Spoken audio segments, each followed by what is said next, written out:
atau file folder sih guys, folder yang ada di laptop kalian masing-masing dengan cara ya ini langkah pertama nih, show more option. Halo semuanya, selamat datang di channel tutorial, tempatnya tutorial macam-macam.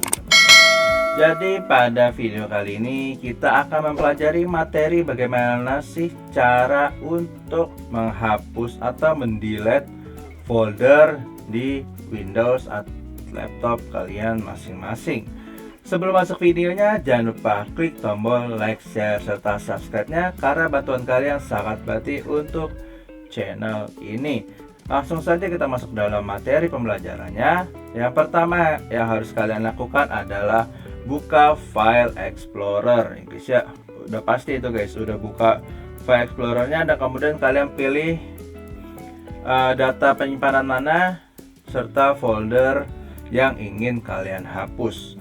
Nah, jadi langkah yang untuk kalian lakukan pertama kali adalah pilih foldernya. Kalau sudah, kalian klik kanan, kemudian show more option dan pilih delete. Sebenarnya ada dua cara guys untuk menghapus folder atau file folder sih guys, folder yang ada di laptop kalian masing-masing dengan cara ya ini langkah pertama nih, show more option, delete. Dan cara keduanya adalah kalian pilih folder yang ingin dihapus, kemudian kalian cari di keyboard kalian masing-masing di laptop ataupun di komputer ada bacaan yang namanya delete. Nah, ketika kalian sudah nemu nih guys ya bacaan delete, kalian tekan tombol tersebut, otomatis kalian akan menghapus folder yang kalian pilih guys.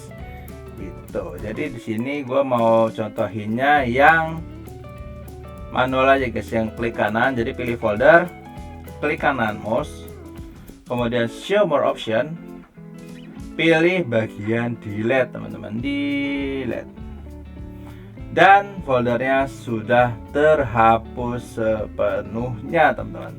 Menurut kalian mudah atau susah teman-teman? Coba tulis di kolom komentar. Dan jangan lupa klik tombol like, share, serta subscribe-nya karena bantuan kalian sangat berarti untuk perkembangan channel Chansi Tutorials ini. Terima kasih dan jangan lupa stay tune terus di video selanjutnya. Terima kasih.